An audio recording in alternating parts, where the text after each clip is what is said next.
La Cour s'est initialement donné 48 heures pour rendre son verdict, mais il n'est pas impossible qu'il soit en fait connu dès ce soir. Et rappelons qu'hier soir, Jean-Claude Tarius, meurtrier de Dédé le Chinois, a été condamné à 17 ans de réclusion criminelle. L'avocat général avait requis, lui, 15 ans.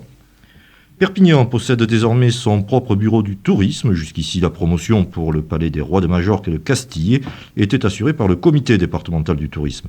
Mais les hôteliers perpignanais n'y trouvaient pas leur compte et la ville et le département ont décidé de divorcer à l'amiable. Le nouveau bureau municipal du tourisme aura son siège au palais des Congrès et son directeur Jacques Ramonet présente au micro de Jean-Louis Attard les 3 objectifs. Il y a 3 pôles qui sont très importants pour nous. C'est l'accueil, qualité de l'accueil, réception des personnes qui passent à Perpignan, qu'ils puissent avoir des renseignements aussi bien sur Perpignan d'ailleurs que sur le Roussillon. Deuxièmement, la promotion que nous allons amplifier. Et troisièmement, l'animation, c'est-à-dire animer Perpignan davantage sur la période estivale, d'accord, mais en plus sur des mois comme juin et septembre, qui sont des mois intéressants et où peut-être les personnes se sentiront beaucoup plus attirées pour venir si on leur propose des spectacles notamment de qualité. Oui, de son côté, le comité départemental du tourisme continue ses activités et ouvre son local du quai de l'Âtre de Tassigny du lundi au vendredi, de 9h à midi et de 14h à 18h30. Le stade de Brest à Jean-Lafont ce soir, où il disputera un match amical contre le PFC à partir de 20h30. Les dirigeants bretons assurent que leur équipe sera au complet. Une affiche rare dans notre département et pour les Perpignanais, l'occasion d'un entraînement sérieux avant la reprise.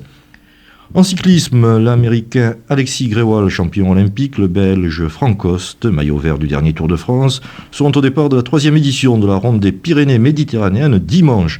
On notera également la présence du régional Philippe Cassado, de l'équipe Peugeot, de Jean-René Bernaudot et de l'espoir orléanais Patrice Esnault. Une épreuve de 124 km Prades-Perpignan par Millas, Y-sur-Tête, Saint-Cyprien et Canet. Claude Soubiel, le responsable de Roussillon Animation, présente à Roger Domingo cette course. Nous avons voulu, au sein du département des Pyrénées-Orientales, avoir un contexte professionnel qui faisait suite au précédent critérium professionnel que nous avons organisé. Une édition importante, c'est la première course de la saison sur route en France et puis en Europe.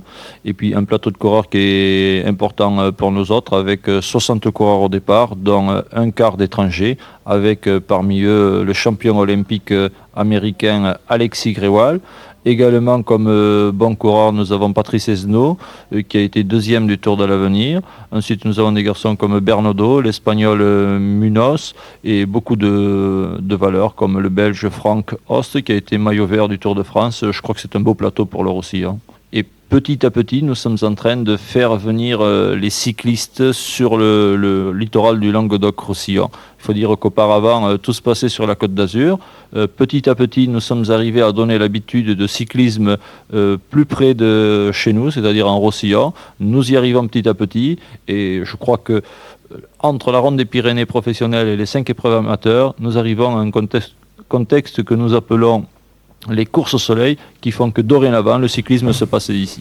Oui, et puis pour les cyclistes comme pour les automobilistes, prudence sur les routes en raison des brumes et des brouillards et plus que jamais prudence. Pour la première fois depuis 6 ans, sur le nombre des morts dans les accidents a augmenté en 1986. 11 000 personnes ont été tuées à l'échelon national, bien sûr, soit 500 de plus qu'en 1985. La météo n'est pas très gaie pour cet après-midi, toujours des brumes et des nuages avec des risques de petites pluies et peut-être même de la neige au-dessus de 1000 mètres. Le vent de nord-est orientera sud-est et la nuit prochaine, les températures minimales resteront stationnaires. C'est Roger Domingo que vous retrouverez demain à 7h pour les titres et pour le journal à 8h. En attendant, Gérard Jacquet fera fouge la boire. Provarem.